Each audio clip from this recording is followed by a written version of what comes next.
पाप के लिए मृत, परमेश्वर के लिए जीवित तो हम क्या कहें? क्या हम पाप करते रहें कि अनुग्रह बहुत हो? कदापि नहीं। हम जब पाप के लिए मर गए तो फिर आगे को उसमें कैसे जीवन बिताएं? क्या तुम नहीं जानते कि हम सब जितनों ने मसीह यीशु का बपतिस्मा लिया तो उसकी मृत्यु का बपतिस्मा लिया?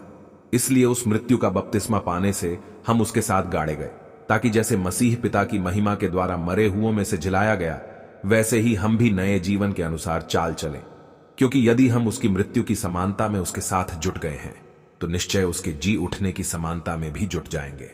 क्योंकि हम जानते हैं कि हमारा पुराना मनुष्यत्व उसके साथ क्रूस पर चढ़ाया गया, ताकि पाप का शरीर नाश हो जाए, ताकि हम आगे को पाप के दासत्व में न रहें। क्योंकि जो मर गया वह पाप से मुक्त हो गया है।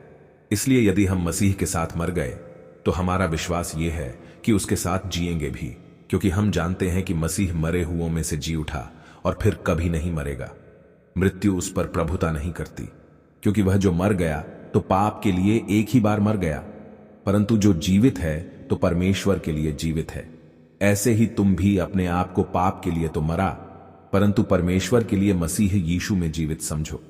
इसलिए पाप तुम्हारे नाशवान शरीर में राज्य न करे कि तुम उसकी लालसाओं के अधीन रहो, और न अपने अंगों को अधर्म के हथियार होने के लिए पाप को सौंपो, पर अपने आप को मरे हुओं में से जी उठा हुआ जानकर परमेश्वर को सौंपो, और अपने अंगों को धार्मिकता के हथियार होने के लिए परमेश्वर को सौंपो। तब तुम पर पाप की प्रभुता न होगी, क्योंकि तुम व्यवस्था के अधीन नहीं वरन अनुग्रह के अधीन हो।